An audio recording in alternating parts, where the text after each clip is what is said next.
तो लम्स के कुछ बच्चे मुझे मिले, तो वो मुझे कहने लगे कि आपसे एक काम कहना है, आप करेंगे? मैंने कहा कर सका तो जरूर करूंगा। मैं समझा वो इमरान खान को बुलाना चाहते हैं लम्स में, तो मैंने कहा जिसको आप बुलाना चाहते हैं वो तो कैदी है।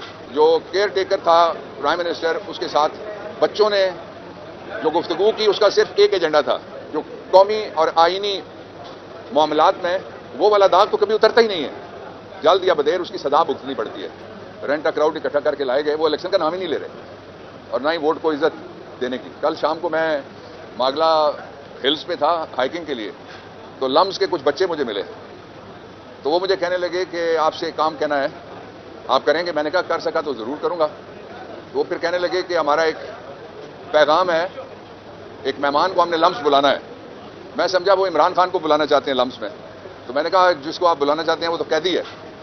तो उन्होंने कहा वो तो अडयाला का कैदी है, जो वो कहते हैं कि लंदन का कैदी 4 साल बाद वापस आया, हम उसको लम्स बुलाना चाहते हैं। तो कल आपने देखा कि जो केयर टेकर था प्राइम मिनिस्टर, उसके साथ बच्चों ने जो गुफ्तगू की उसका सिर्फ एक एजेंडा था कि दाग किसी किस्म के भी अच्छे नहीं होते, और आइन पे लगे हुए दाग बिल्कुल अच्छे नहीं होते, जमहूरियत पे लगे हुए दाग बिल्कुल भी अच्छे नहीं होते, और जो पार्टीबाजी की जाए, जो कौमी और आईनी मामला